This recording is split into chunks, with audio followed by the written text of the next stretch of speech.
A successful cliffhanger should leave the audience wanting more, not expecting more. For the sake of this video, a cliffhanger will mean when a film ends in a shocking note. This will not include teases, after-credit scenes, or tacked on for fun, or next adventure coming up scenes. By definition, a cliffhanger is a situation fraught with great uncertainty and suspense. For a cliffhanger to occur at the end of a movie is contradictory. For an ending is the action of coming or bringing to an end, to conclude.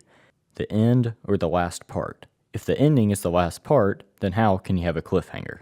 Cliffhangers have been around for a long time.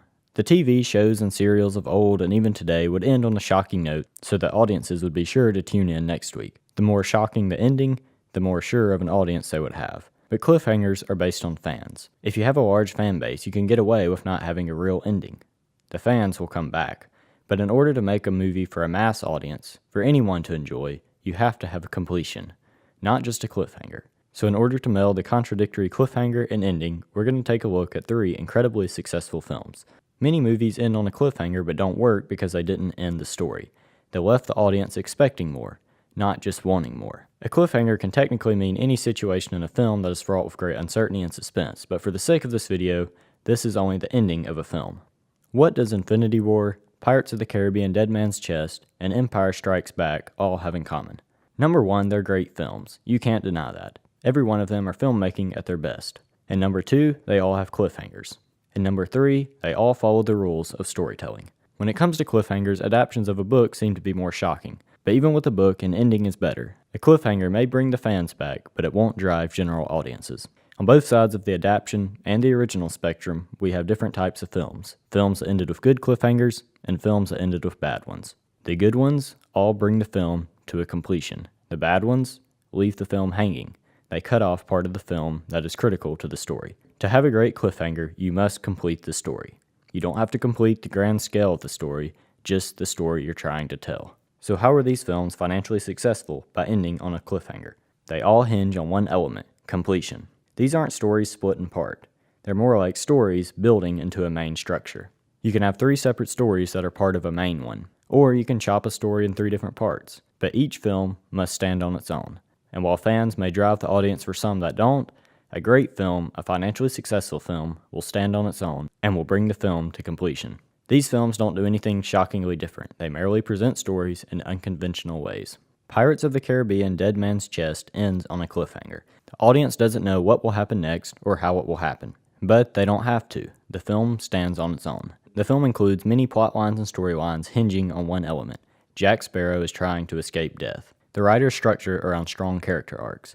Jack Sparrow is a bad man. He's a trickster and he doesn't care for other people. Elizabeth is on the other end of the spectrum. She is from a righteous family and would never do anything bad. A pirate is the last thing she would think of becoming. There's a conversation in the middle of the film with Jack Sparrow and Elizabeth. Jack is sure Elizabeth will become a pirate out of curiosity, and Elizabeth is sure Jack will become a good person out of curiosity. The conversation is cut short, leaving us wondering what will happen. Near the very end of the film, Jack Sparrow has escaped. He's left everyone to deal with his consequences. He's going to get out alive when he shouldn't. When all hope seems lost, Jack Sparrow comes back and saves the day. But the danger is still out there, and Elizabeth knows Jack Sparrow can't stay with them. He has to die with the ship in order for them to live. And so her character arc comes full circle. She becomes a pirate by tricking Jack Sparrow into staying on the ship, by locking him in there. Both arcs come full circle. These arcs are carefully developed throughout the film and come to a rousing conclusion. Nothing is cut short and no questions are left unanswered. Elizabeth is a pirate and Jack had become a good man. The story is about someone trying to cheat death. Every setup builds to this. Jack Sparrow begins the film in a coffin. Halfway through the film, he falls into a grave. And at the end of the film, he goes to Davy Jones' locker to die. The growing intensity of death approaching is symbolized by a jar of dirt cracking open in its first encounter with Bootstrap Bill. The jar of dirt pours out, symbolizing an hourglass. Halfway through the film, Jack Sparrow is given a jar of dirt. And throughout the film, the jar of dirt slowly shrinks down until it cracks. The time is up. Jack Sparrow's time for death has come. The setups reinforce the story. The story is of someone trying to cheat death. It can't happen. No one can cheat death, not even Jack Sparrow. And while the villain is technically beaten, the arcs have come full circle. This story is done. And while the grander story of pirates and Jack Sparrow may continue, the story of how Jack Sparrow tried to cheat death is over. There's nothing left to be said. The audience was given what they needed. And while they may come back for another story, this story is over. Also, the entire point of the film seems to be to get the heart back. but near the very end it becomes surviving. The writers may not bring part of the story to a conclusion, but they bring the story of trying to escape from the Kraken to an end. There's no easy way out, there's no ex machina. Jack Sparrow must die in order to save others. And the character arcs come full circle to accomplish this. The way Dead Man's Chest creates an effective cliffhanger is by giving the audience what they needed. Maybe not what they wanted, but what they needed. And they're ready to come back for more. Not because they have to, but because they want to. Infinity War, without a doubt, is one of the riskiest films ever put to the screen. It ended with half of life being wiped out. While this is a comic book movie and we knew characters would come back, it ended. Infinity War ended. After a decade of films of characters winning, having consequences but still winning nonetheless, always winning, the villain always losing, the villain finally won. Our expectations were against us. It looked like the characters were actually going to win. They had had a tough time getting there. They were going to win. We knew it. They had to. They always had. But Infinity War ended with a somber note. It ended with the villain having won. This goes against every bit of storytelling we may have heard. It ended with such a downer. The characters were beaten, their arcs weren't completed, or so it seemed. The writers of Infinity War were incredibly smart. Instead of having our heroes that we've built up become the protagonist, it decided to have Thanos as the protagonist. A protagonist we cared about, that had to sacrifice, that had to struggle, and became triumphant at the end. At first thought, it doesn't seem this way, but it's because we care about the characters all throughout the films. We've cared about them from past film. The characters care about each other, and we love to see these characters. We don't even notice when the writers set them up as the villain of the story. They sure don't seem that way, but on a closer look, Thanos is the hero. He may not be the actual hero, but he is the protagonist of the story. The person who gets stuff done, the character who acts.